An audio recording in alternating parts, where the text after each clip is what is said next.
एका ठिकाणी एका परिसरामध्ये राहणारा एक तरुण होता। मागच्या काही वर्षापासून त्याचं लग्न होत नव्हतं, पण मात्र एक तरुणी त्याला पसंत पडली आणि त्या तरुणीसोबत त्याचं लग्न जमलं। आता ती जी तरुणी आहे त्या तरुणीला तो नवरदेव पसंत नव्हता, पण मात्र या नवरदेवाला ती तरुणी मोठ्या प्रमाणात आवडली होती। आता तरुणाला तरुणी आवडली, नवऱ्याला नवरी आवडली आणि त्या तरुणाकडच्या घरच्यांना सुद्धा ती मुलगी आवडली, मुलींच्या घरच्यांना सुद्धा मुलगा आवडला। एकमेकांचं घरचं पाहणं झालं, सोयीर पण जमलं आणि या दोघांनी एकमेकांसोबत त्यांचं लग्न लावून द्यायचं ठरवलं। आता लग्न लावून द्यायचं ठरवल्यानंतर अगदी ठरल्याप्रमाणे उत्साहामध्ये दोघांचं लग्न पार पडलं। अगदी पाहुणे रावणे घरची मंडळी त्या ठिकाणी आलेले होते आणि या दोघांचं लग्न पार पडलं। आता लग्न पार पडल्यानंतर घरामध्ये उत्साहाचं वातावरण होतं आणि उत्साहाचं वातावरण असतानाच ती नवरी तिचं माहेर सोडून सासरकडे आलेली होती। सासरकडे आल्यानंतर लग्नाची पहिलीच रात्र होती, दोघांची सुहागरात होती। नवरा बायको एक रूममध्ये गेलेले होते आणि रूममध्ये गेल्यानंतर त्यामध्ये घडलं होतं एक धक्कादायक प्रकरण, धक्कादायक घटना। नेमकं काय आहे संपूर्ण प्रकरण, कुठं घडली आहे घटना, ह्या पण अगदी सविस्तरपणे पाहणार आहोत। पण जर तुम्ही अजूनही आपलं चॅनल सबस्क्राईब केलं नसेल तर लगेच सबस्क्राईब करून घ्या आणि बाजूला असणाऱ्या बेल नोटिफिकेशनला सुद्धा ऑन करायला विसरू नका। आता ही जी संपूर्ण घडलेली घटना आहे ती आहे उत्तर प्रदेश राज्यातील रायबरेली जिल्ह्यामधील जायस पोलीस स्टेशनच्या हद्दीमध्ये संपूर्ण घडलेली घटना आहे आणि तारीख आहे 2 नोव्हेंबर 2024ची। 2 नोव्हेंबर 2024ला या ठिकाणी या पोलीस स्टेशनच्या हद्दीमध्ये राहणारा एक तरुण आहे।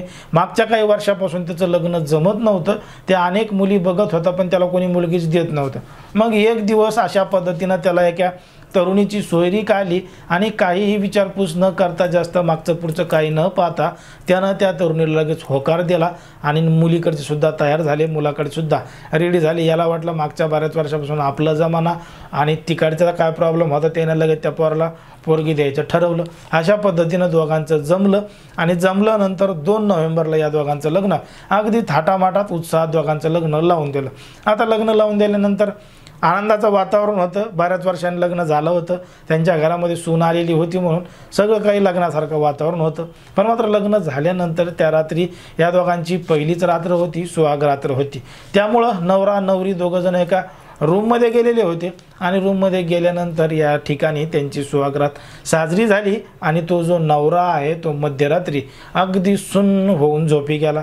आता मध्यरात्र झाल्यानंतर तो सुन्न होऊन झोपी गेला आणि झोपी गेल्यानंतर अचानक त्याला मध्यरात्री पहाटे त्याला जाग आली आणि जाग आली तर ते पाहते त्याच्या बाजूला त्याची बायकोच नाही, म्हणजे नवी नवरी त्याच्या बाजूला नाही।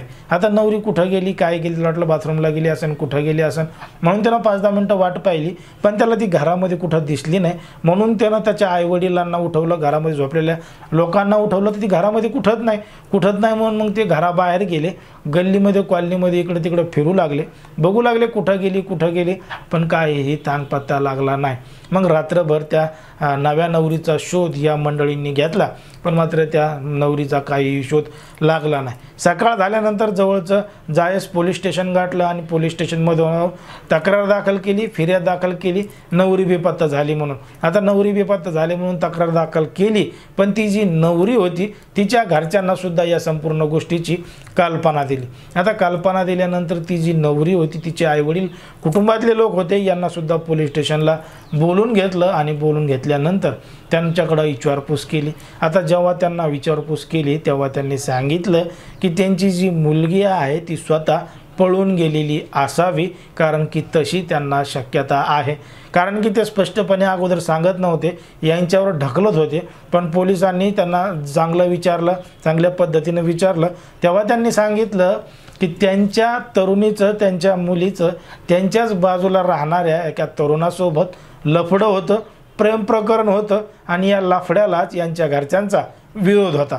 यांचा विरोध त्यांच्या प्रेम प्रकरणाला होता, म्हणून हिचं लवकरात लवकर लग्न करून टाकू, लग्नानंतर ही सुधरेल म्हणून त्यांनी त्यांच्या मुलीचं लग्न या तरुणासोबत लावून दिलं। आधी ज्याला पोरगी भेटत नव्हती म्हणून गडबडीमध्ये त्यांनी सुद्धा ती मुलगी पसंत केली आणि तिच्यासोबत लग्न केलं।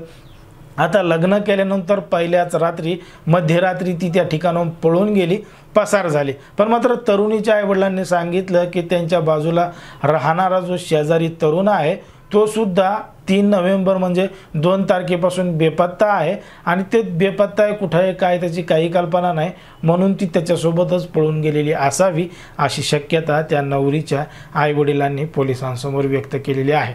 आता पोलीस ती नवरी आणि तिचा प्रियकर या दोघा जणांचाही शोध घेत आहेत की ते नेमके कुठं गेलेत, काय गेलेत, तिचं जे लग्न आहे तिच्या मर्जीनं झालं आहे का तिच्या अमर्जीनं झालं आहे, या संपूर्ण गोष्टीचा तपास पोलीस करणार आहेत.